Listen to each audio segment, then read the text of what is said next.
Okay, folks, let me, not that I am telling anybody to, but I just wanted to remind everybody that Monday is the last day of the draw.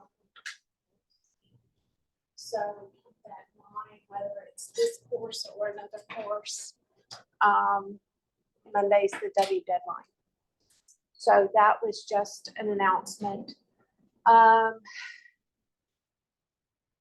As far as what I plan to do this week, number one, today we are going to continue on our discussion of enzymes. I will see where I get to.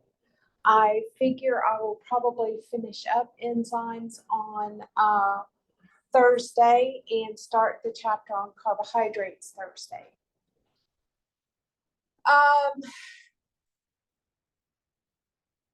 A week from today is your next exam. So my plan is on Thursday to have you a study guide like I've been having, so that you can see how the questions will be written on the exam.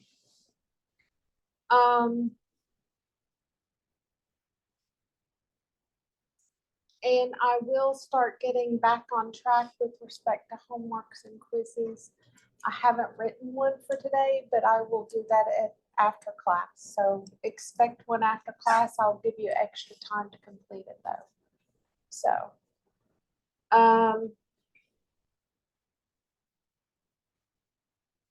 and I am going to work on grading labs today. So hopefully I can get all of your labs graded fairly quickly. And caught up on your grades before you take your next exam. That's my goal, is that all of your grades are caught up before the next exam. Any questions for me?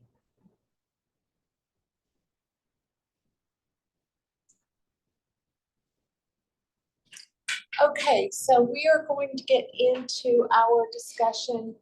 So on Thursday of last week, we were discussing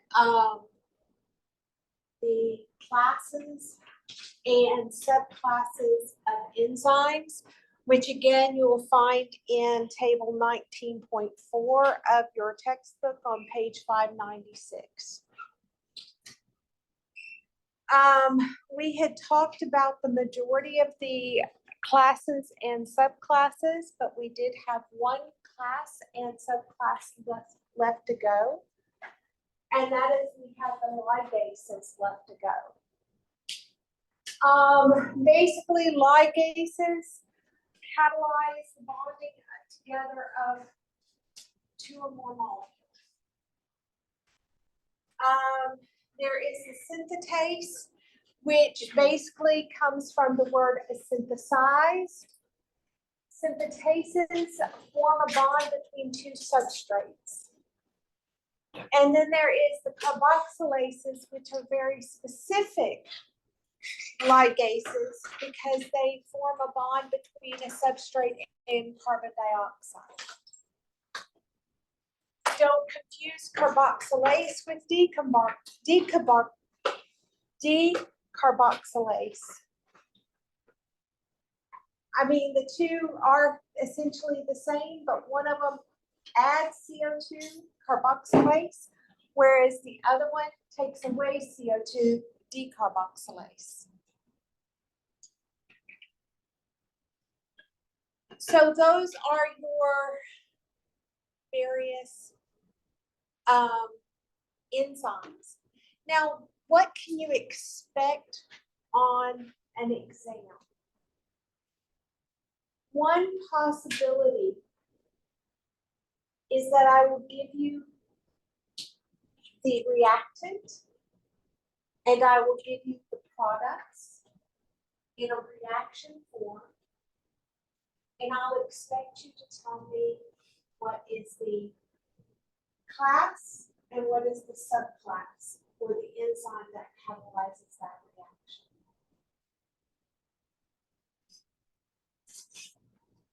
And I told you that there were some specific questions similar to what you would see in the textbook homework.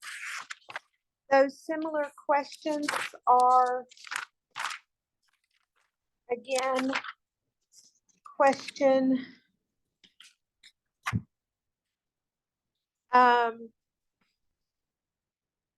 19.42,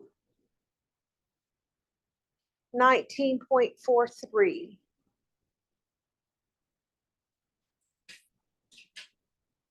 And 19.46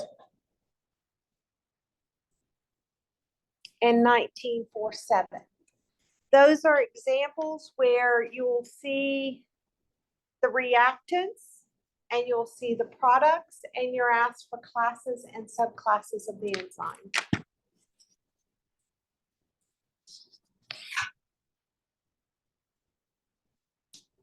Any questions about that?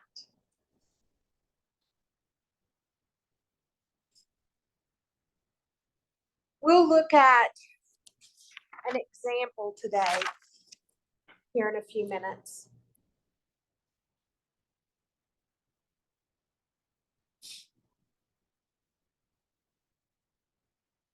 Okay.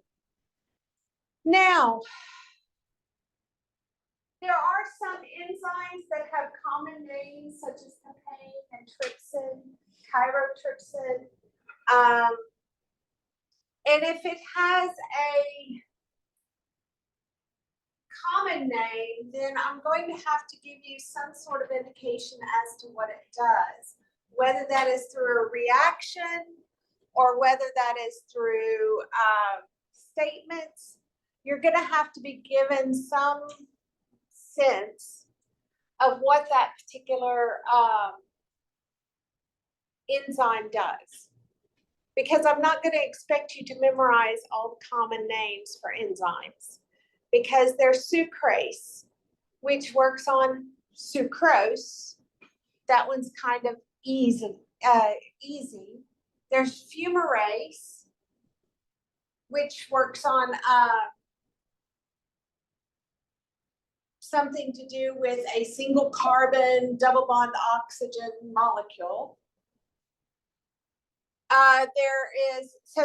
There's different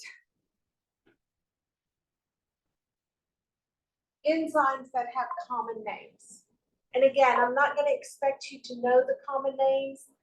I'm going to be expecting you to be able to figure out what class a common name may come from by analyzing the reaction, but I'm not going to expect you to know the common names.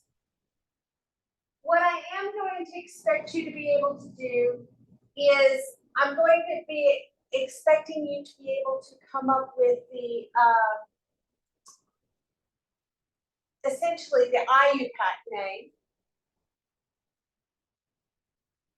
for an enzyme.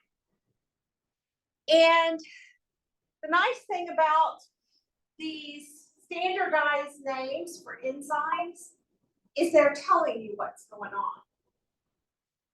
Standardized names are actually fairly straightforward. They start with the substrate or substrates in the cases of the ligases. They start with the name of the substrate or substrates, and then they end with the subclass. So telling you exactly what happens. That is the systematic naming, is the name of the substrate followed by the name of the subclass. So they literally are saying, to this substrate, I'm doing this. So pretty straightforward. Again, don't worry about the names for the common names. I'll have to give you some sort of indication what the common name does, but do worry about how to do things systematically. So, for example, if we had like a ligase, it would be ligase dehydrates. No. Let me give you an example. Let me give you some examples. I'm actually going to work some on the board. I specifically So what I'm gonna do now is I'm gonna demonstrate some examples of problems that you will encounter. So, naming. If I say you have an alcohol dehydrogenase,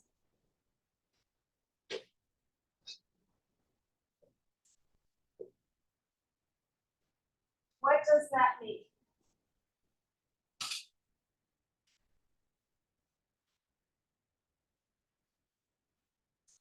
This is telling, so what we're telling you is the substrate is an alcohol.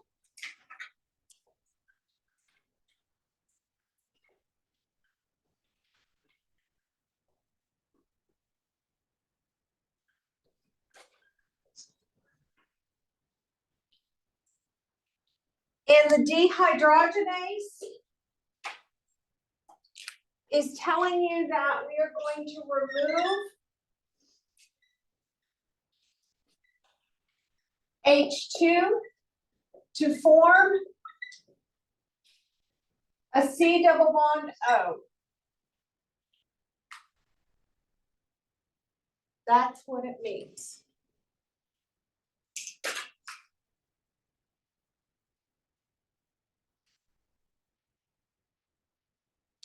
Or, well, in this case, that would be what it means. You can have other dehydrogenases. For example, I could have a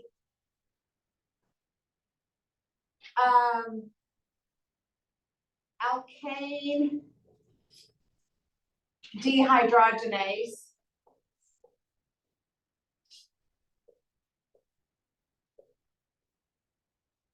And that would be saying, okay, from an alkane,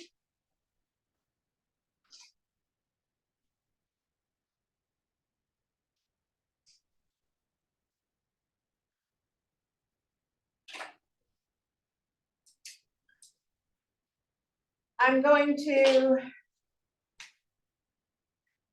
remove hydrogen to make a double bond.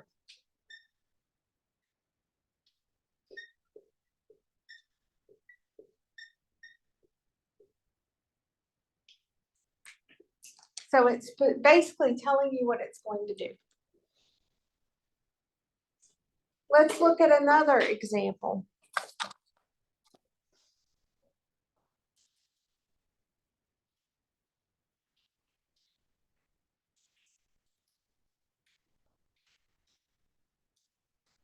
Aspartate transaminase.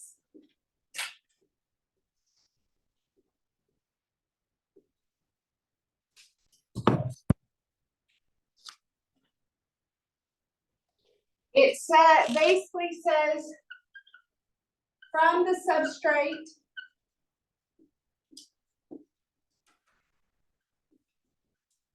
aspartate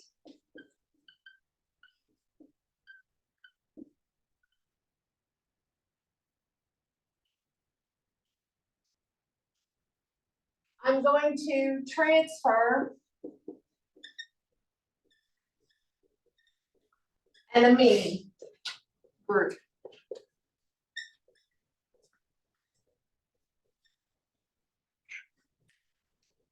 Because transaminase means transfer of an amine.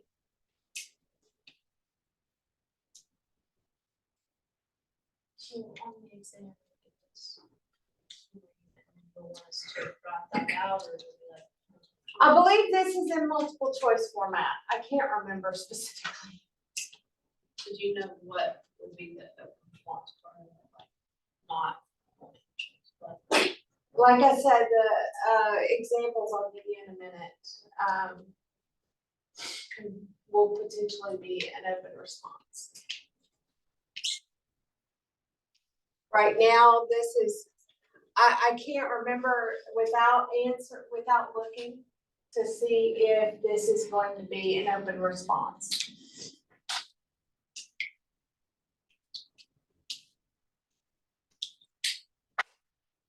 But it also, I know, will be in multiple choice format, but I don't know if it'll also be an open response or not.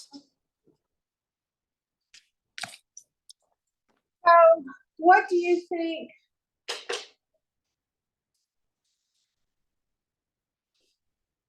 Tyrosine tRNA synthetase means,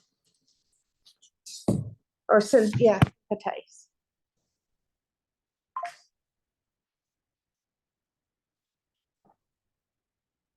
Tyrosine and tRNA are the substrates, and they're being synthesized together. Exactly. We're going to, these two are the substrates.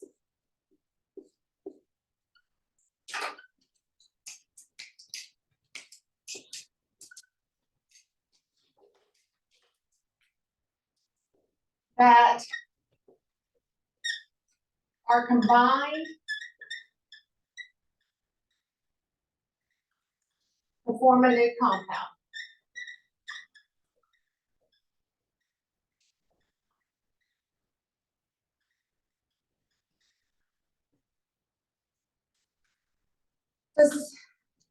Does the systematic naming make sense?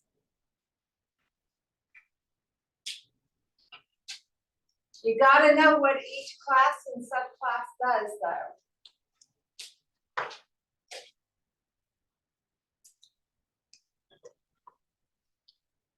I like systematic naming because it's straightforward. It's a lot harder when we don't have systematic naming, when we have the common names. But systematic naming is straightforward.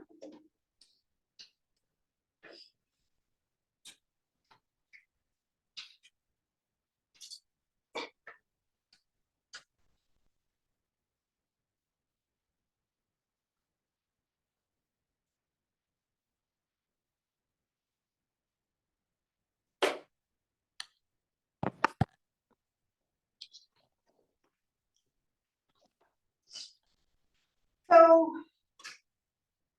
let's talk about a slightly different way that you will see the names, but it's still going to be the same type of thing.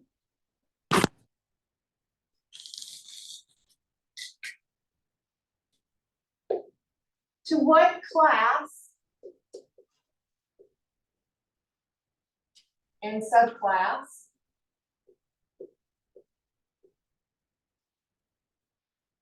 not spell today. Does hexokinase belong to?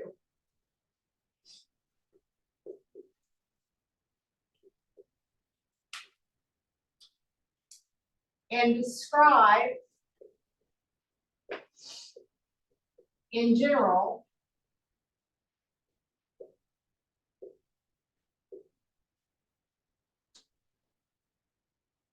the reaction it catalyzes.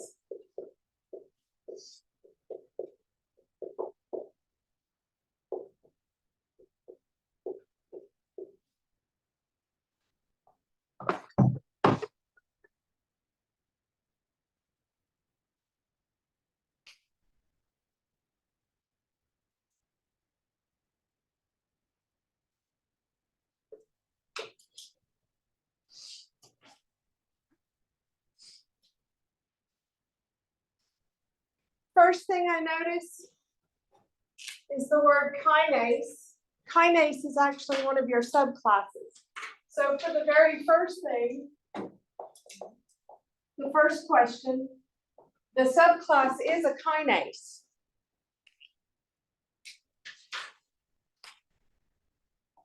Kinases are transferases.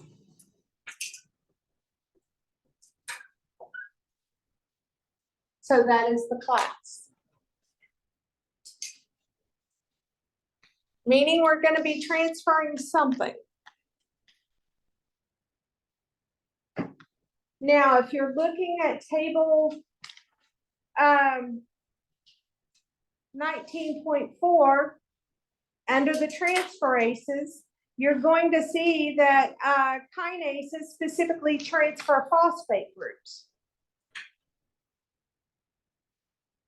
So when it asks the second question, what does this reaction do? It transfers phosphate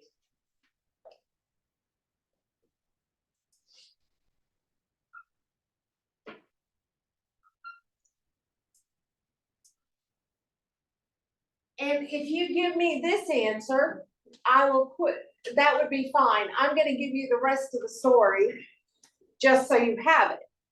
But this one transfers phosphate to hexose, which is actually a very important step in the glycolysis chain.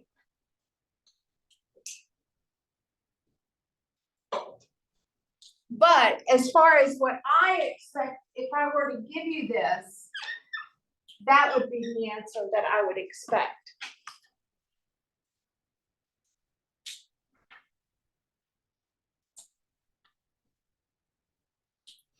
Because it said in general, what does it do? It transfers a phosphate. That's what a kinase does. Transfers a phosphate.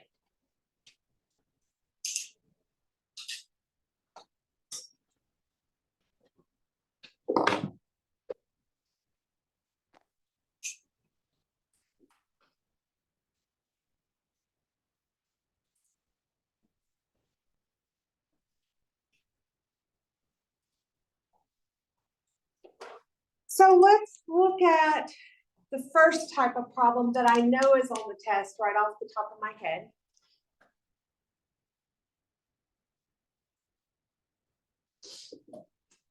Give the class and subclass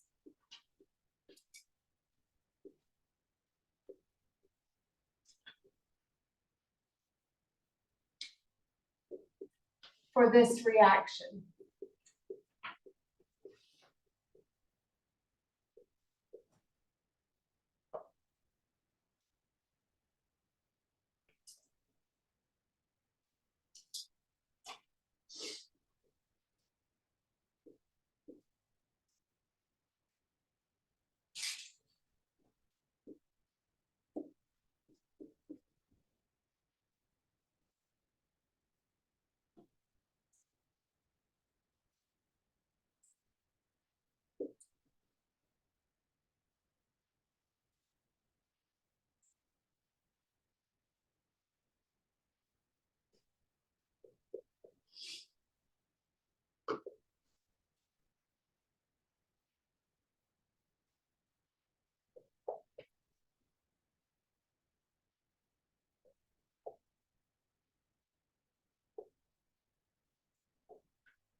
What you gotta do, let me let you get it written first, I guess. That usually takes a moment.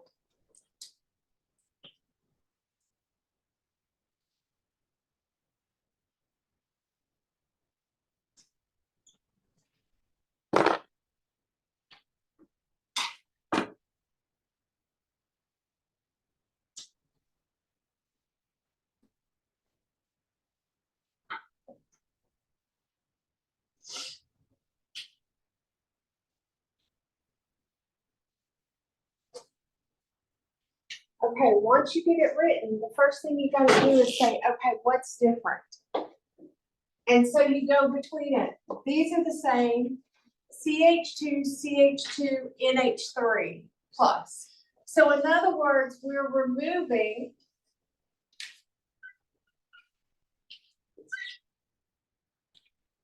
that functional group.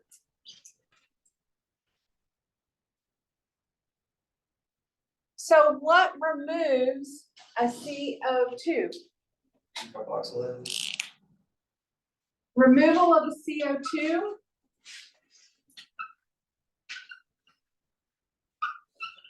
Uses a decarboxylase.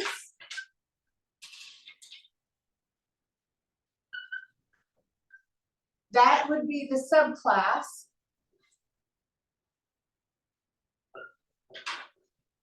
So what is the class? Oxidoreductase. Oxidoreductase. That sounds good. No. Yeah, no, oxidoreductase is not correct. Oh, right. It's a lyase. Oxidoreductase means oxidation reduction. So it's oxidize something with O2, reduce something with H2, or it is reduction. Basically, those are the two main things.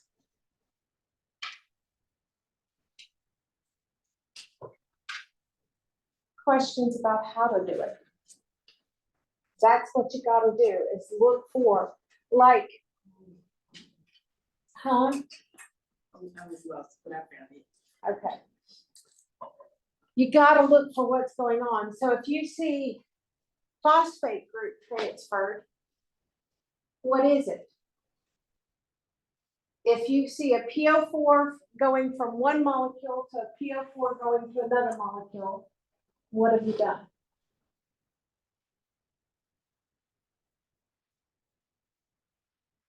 First of all, if you're going from one molecule to another molecule, you're undergoing a transfer. So it's a transferase. If it's a phosphate group, that means it's specifically a kinase.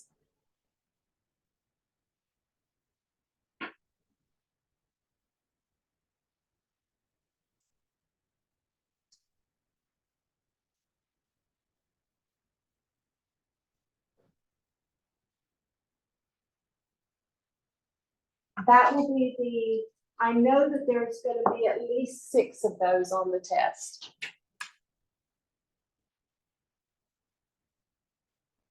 So question, in preparation for the exam, how would we practice this? Again, there will be some questions related to it on the in the textbook. I gave you those specific questions. Number 2, there will be some on the study guide that will give you more practice, but part of it is just knowing your subclasses and classes so you know what to look for. Okay.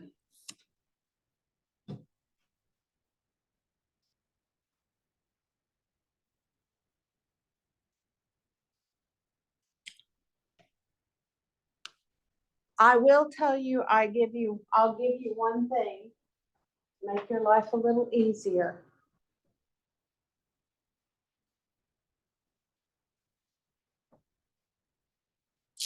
Besides the side chains of amino acids, which I've already said I would give you.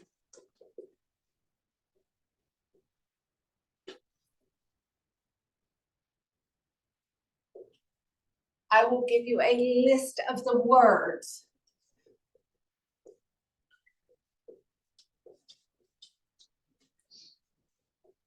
They will not be in order. So you still have to know it. You still have to know decarboxylase goes to a lyase. You still have to know it. Transaminase goes to transferase. You still got to know those. But I will at least give you the words so that maybe it'll help jog a memory. It will help with minimum. It should help you get through the subclasses. And hopefully you can match subclasses to classes. So I'll give you a list of the words of the classes and subclasses.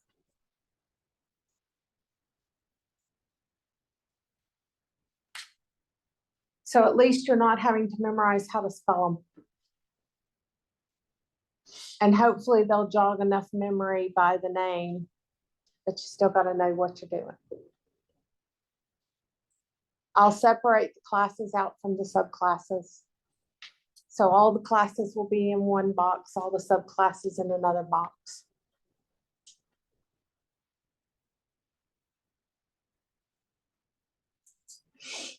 Okay, we've already done this, but okay. So let's get into how an enzyme works.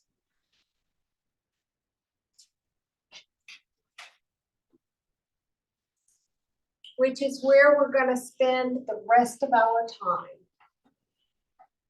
is understanding how the enzyme works.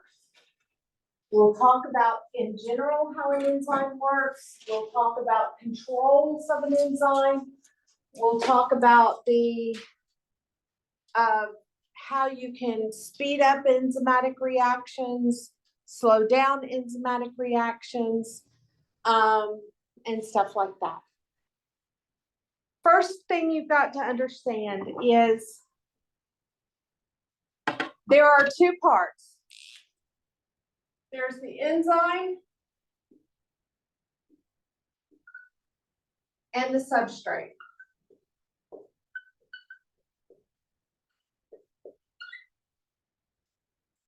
Those are the two parts we're talking about, is the enzyme and the substrate or substrates.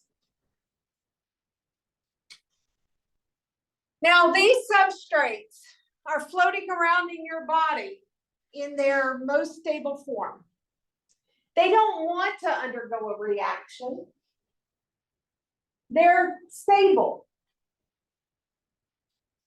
That's where the enzyme comes into play, is the enzyme forces the reaction that our body needs.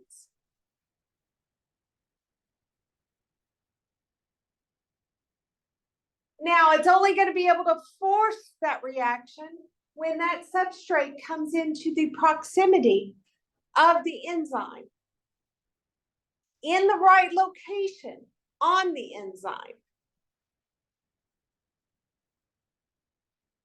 And literally what the enzyme does is it's sitting here waiting for that substrate, and then when that substrate gets there, it wraps around it in an induced format to force the reaction to occur. So again, that substrate, though, if it was left up to that substrate, nothing would happen to it. It's only when it comes in the proximity of the enzyme, the catalyst, that a reaction will occur. And literally the catalyst wraps around it in an induced fit format.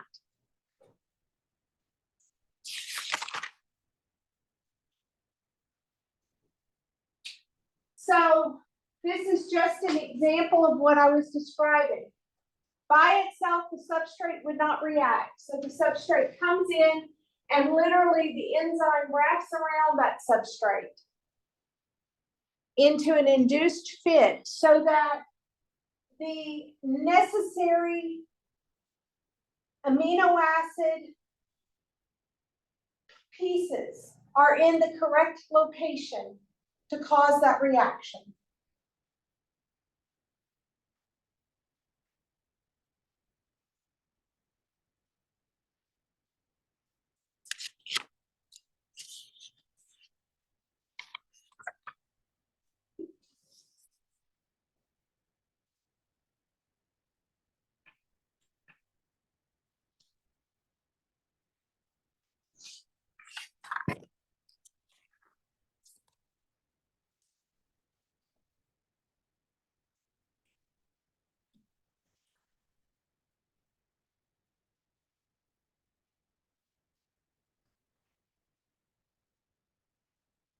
That enzyme holds the substrate where it needs to be.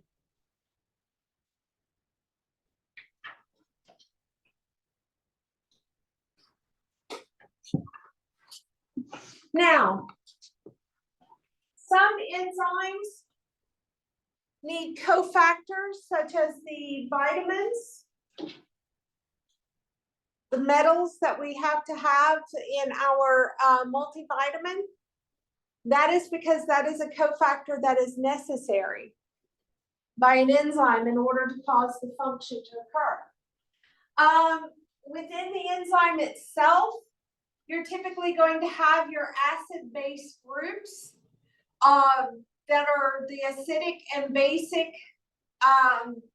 amino acids that can cause the reaction to occur if that is what's necessary. But basically, the substrate is held in place simply by orientation of the functional groups. So we talked about, back when we were talking about the actual protein structure, we said that you had your primary structure, which was the order of the proteins. The order of the amino acids in the protein. You had secondary structure, which is the interaction, the intermolecular forces that occur, the interactions that occur along the backbone of the protein. You had your tertiary structure. Your tertiary structure is where you got into those intermolecular forces that occur due to the side chains. With these enzymes, again, the substrate is going to be held in place due to those tertiary structure intermolecular forces. Those interactions in the tertiary structure will hold the enzyme in place, or the substrate in place. And then you'll have things that are necessary in order to cause the reaction.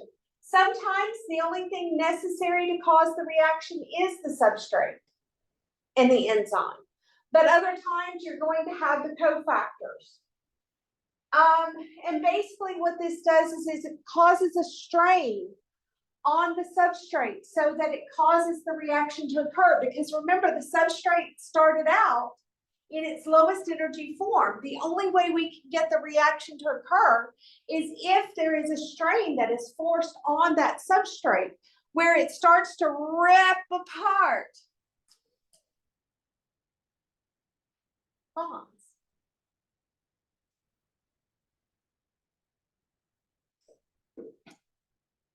Basically, it's due to this enzyme and how it holds the substrate in place and how it forces those bonds apart that lowers the energy of activation to overcome that ideal structure of the substrate and force the reaction to occur.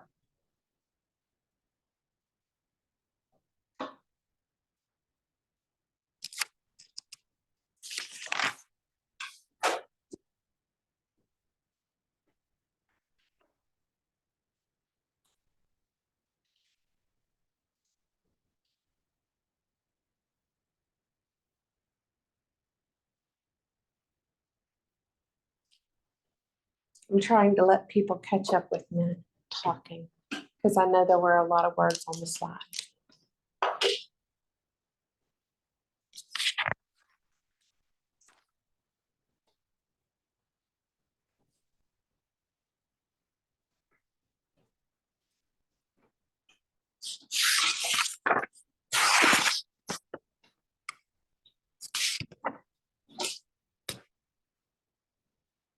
Here's an example.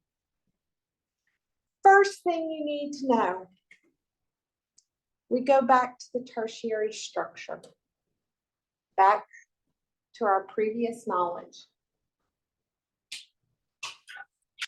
That tertiary structure, when we look at an enzyme, in this case, you have aspartame, or not aspartame, aspartate, histidine, and serine. If you think about the primary structure, the order of those amino acids, aspartate is amino acid 102 in this enzyme. Histidine is amino acid 57 in this enzyme. And serine is amino acid 195 in this enzyme. Those are nowhere near each other if you think about the primary structure. So again, it's the tertiary structure of the enzyme that brings these three in close proximity. Once those three are in close proximity, you will notice that they can hydrogen bond, making that nice little hydrogen bonding pocket available for a reaction. Now, you will notice also that the blue up at the top talks about a hydrophobic pocket. That hydrophobic pocket is necessary in order for this enzyme to fit, the substrate. That hydrophobic pocket is necessary for this substrate to fit correctly. Because without that hydrophobic pocket, this benzene ring and this CH2 and all of this chain could cause problems. But instead, that hydrophobic pocket in that tertiary structure wraps around that benzene ring, wraps around that CH2. And because you have hydrophobicity, meaning London dispersion forces and London dispersion forces, they'll interact together. And it helps to hold the substrate in place. Now, once that substrate is in place, what you will notice is that the hydrogen bonding that was originally in the tertiary structure between this nitrogen and hydrogen, it winds up breaking. And it winds up pulling the hydrogen to the nitrogen away from the oxygen. That oxygen then bonds with the carbon in the substrate.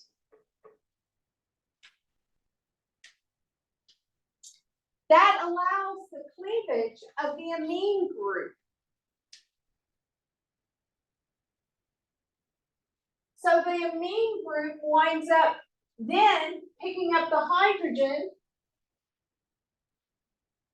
from that histidine piece. And this amine group winds up as a free peptide that can then exit. Now you'll notice that we are still bonded here between the carbon and oxygen. Well, that's where water comes into play. So our body's full of water. The water will come into play and it'll break this bond, putting an OH group on this, C double bond O, and a hydrogen back on this oxygen, which causes this to cleave, and then that piece of the substrate leaves. So tell me the story of how, I want a little bit from anybody that wants to speak up. Let's talk about the story of how an enzyme works. Let's start with what we learned in chapter 18 about the proteins and work our way into the fact that the tertiary structure of a protein, one of the options is an enzyme, and go there. So let's tell the story, because this is part of understanding all of this. Do we start with tertiary Start with or start with primary? Start with the primary. And it just needs to be general. We're not getting down into the nitty-gritty of aspartame, histidine necessarily, just talk general. So I will start it. The primary structure of a protein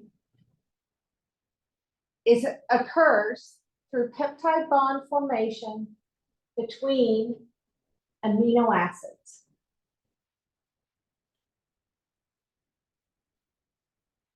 The amino acids then can go to form secondary structures. Those secondary structures tend to be interactions through hydrogen bonding along the backbone, where you can make an alpha helix or a beta sheet. Somebody pick up the story. Yeah, the different interactions of the side chains of the amino acids will give it the tertiary structure that it needs to have certain substrates fit into the enzyme. Tertiary structure, which is your interaction of the side chains, then helps it to form the correct pocket for specific types of substrates.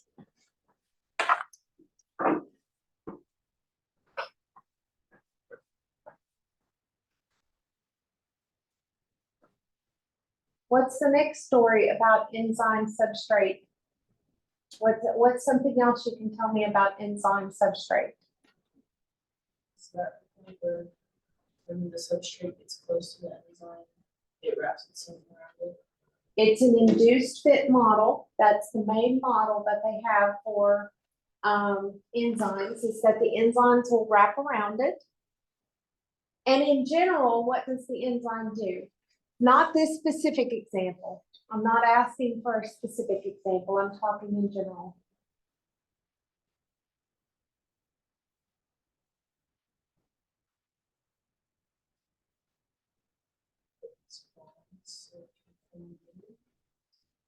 It causes strain at least, which usually causes breakage. So yes, it causes strain on particular bonds so that you can break bonds or make bonds. There, in this particular case, we broke apart the substrate, but you could, if you're talking about your ligases, you could be forming, no, ligases. You could be forming bonds. So it may be that it just causes the right strain, the right interactions in order for bonds to break or form on the substrate. And then that substrate, those what's left after the reaction leaves as a product. Questions about the general workings of enzymes?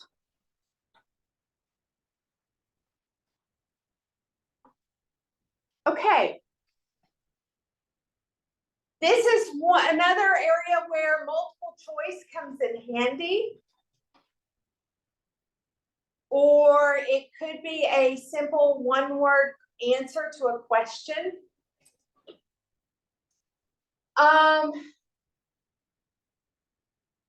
Let's talk about things that affect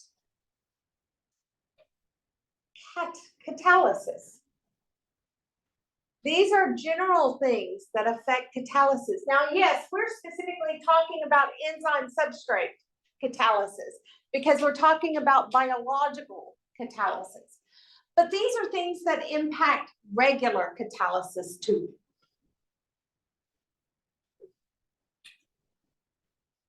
So let's talk about concentration.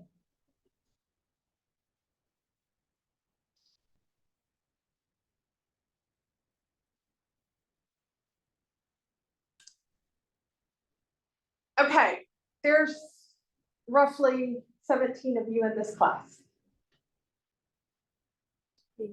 Let's take out all the chairs and let's start moving around.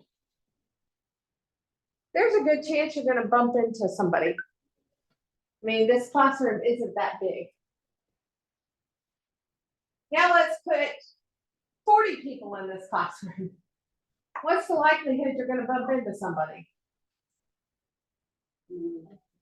It's more likely. So in other words, if you increase the concentration, you're going to increase catalysis. Why? Well, we have in our body a specific amount of enzyme. Done. We have, let's say, 40 enzymes in our body to do a specific reaction.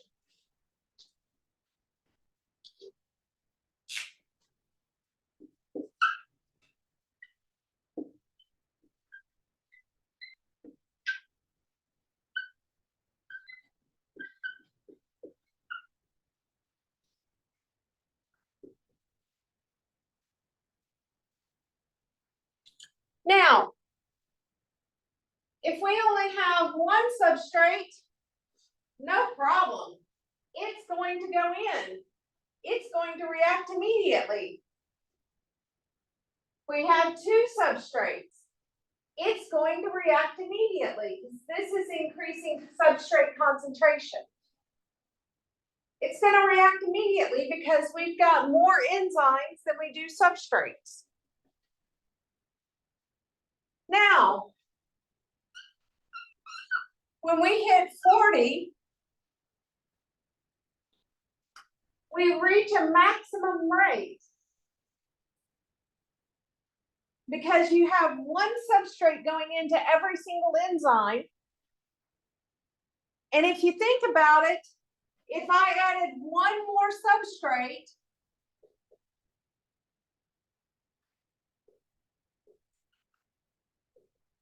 this one has to wait until there's an opening.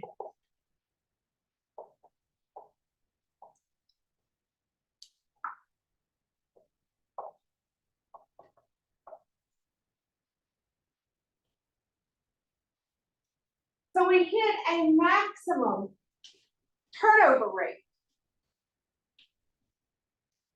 And at that point, we're going to hit a maximum, our reaction rate is going to level off equal to our turnover rate. Because there's just no more enzymes to take in substrates. So initially the rate increases directly with substrate concentration because there's more enzymes than substrates. But as you get to the maximum, it's going to level off. When you get to the maximum turnover rate, it levels off. A lot of times, thankfully, it's not the enzyme that's the controlling factor, it is actually the substrate.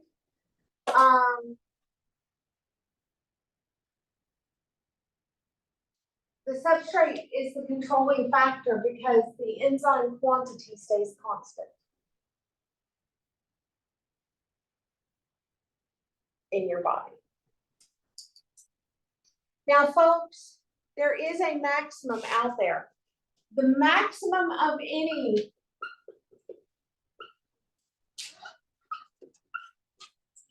turnover is 10 to the 8. That's the maximum we can do of anything.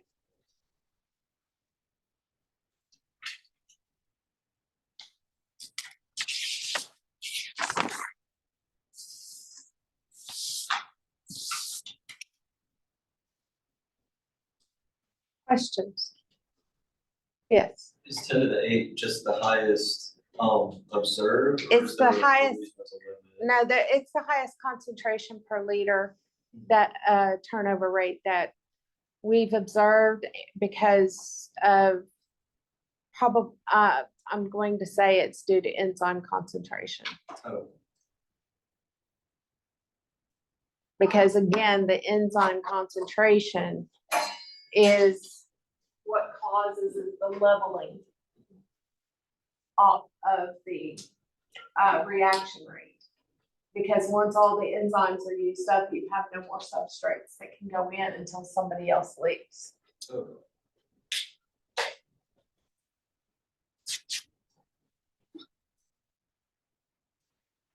As long as there is enzyme, the reaction rate is going to go up. As long as there is open enzyme, the reaction rate will go up. It's only once all of the enzyme is used up that we will hit a maximum. We'll hit our turnover rate.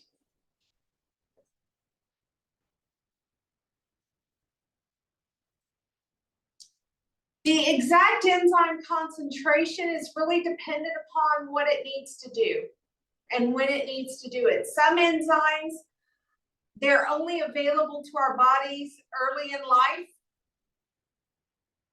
Some enzymes are only available to our bodies late in life. So the enzyme concentration varies depending upon what we need it to do. But there is a maximum concentration, and it's going to be, and that is the 10 to the 8. That's the maximum substrate concentration that we can turn over at any time. And it is going to level off once we use up all the enzyme.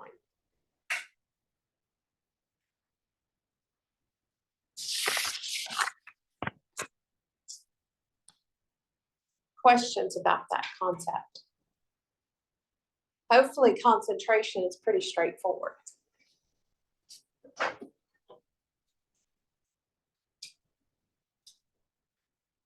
The higher the concentration of substrate, initially the higher the reaction rate. But when you hit your maximum enzyme, then you hit your maximum reaction rate.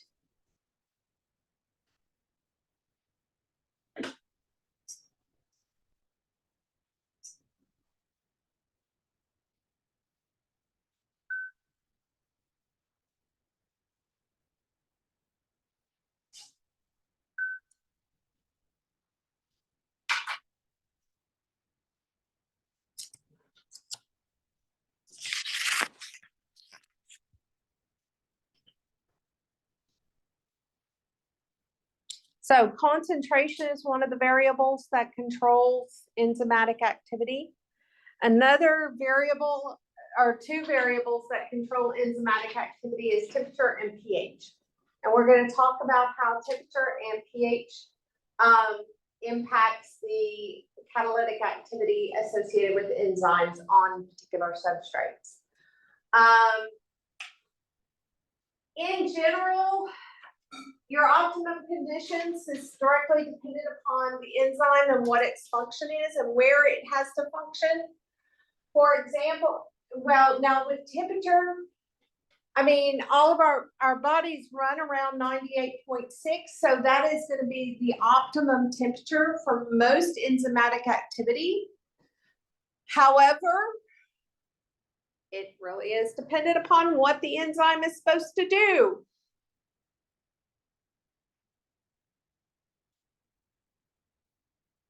You know, if the enzyme is going to be more active when you're sick, then it would want to run at a slightly higher temperature.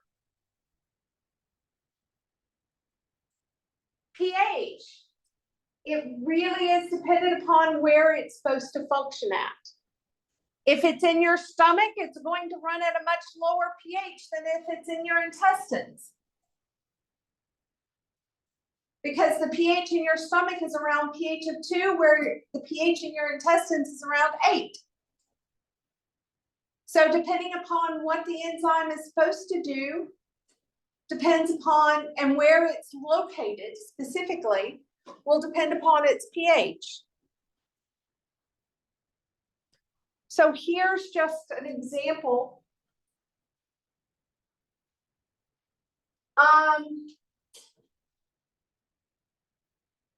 And you need to be able to read these things. This particular enzyme has its maximum rate around 35 degrees Celsius.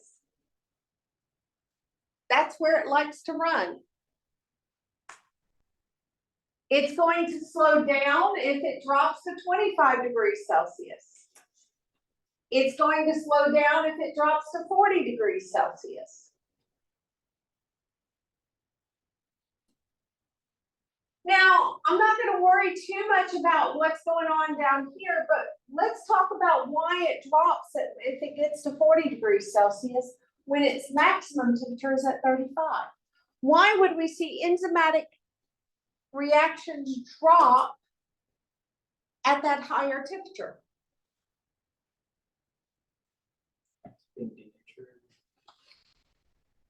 Remember, enzymes are proteins.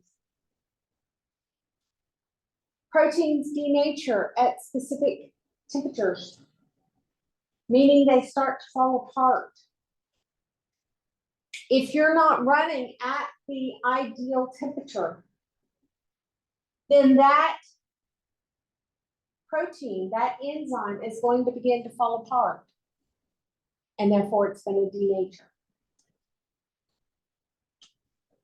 So hypothetically speaking, let's say that we left Arkansas and moved like to Alaska, our proteins would start like breaking down. No, because your body's still going to run at 98.6. We have certain controls within our body that when we break down food, our body still runs at 98.6. That's why when you're out in the cold, if it's really cold and you were to look at your skin, you see steam coming off your skin because you're hotter than the outside air. You're always going to run around 98.6 no matter where you live because you have internal controls that keep that temperature stable. And it's really only at higher temperatures that we denature. But again, even if we're out in Arizona in the summer when it's running 106 to 125, your proteins aren't going to denature because your body stays at around 98.6. It has internal controls to help you keep that temperature.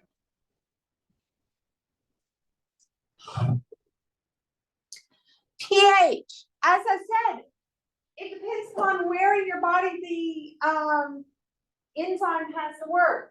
Pepsin works strictly in your stomach. It's an enzyme in your stomach. Because your stomach is around pH of 2, the pepsin enzyme has to work at a pH of 2. Trypsin is an enzyme in your intestines. Because your intestines are around a pH of 8, it has to function at a pH of 8.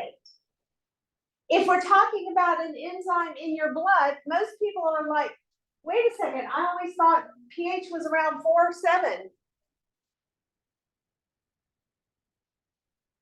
That's blood pH. It's all dependent upon where in your body it is, what your pH is, and therefore what the enzyme has to run at. Questions? So again, on the pH scale, why does it drop off on both sides?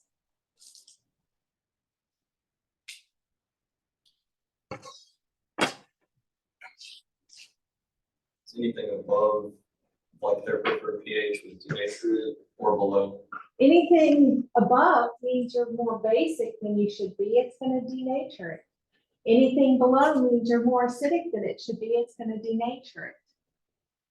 So it needs to run right around the right pH in order for it to maintain that enzymatic activity. So we need to stay like neutral, like 7. No, it depends on where you are. Again, stomach, it better stay at 2. Anything above 2, it's going to denature. In your intestines, it better stay around 8. Not perfect. It doesn't have to stay at 8 all the time. It can be a little bit below or a little bit above 8, but it's got to be right at 8 most of the, in that. It has to average out to 8 most of the time. Otherwise, you start to denature.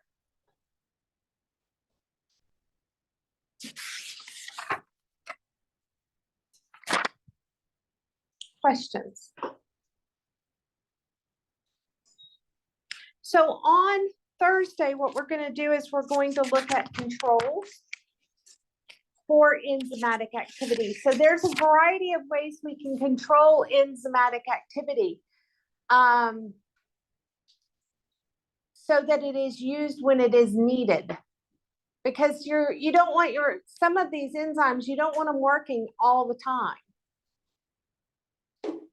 Some enzymes like papain, you do want working all the time, but most of the enzymes you don't want working all the time.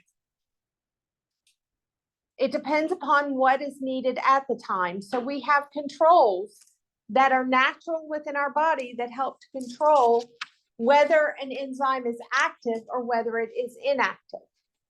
And we're going to talk about those controls, which will finish up chapter 19 on Thursday. And then we may briefly, I can't remember, talk about vitamins, but in general, we're going to talk about the controls. And then we're going to move on to chapter 20. Your test will not cover material in chapter 20. Your test will be over 18 and 19.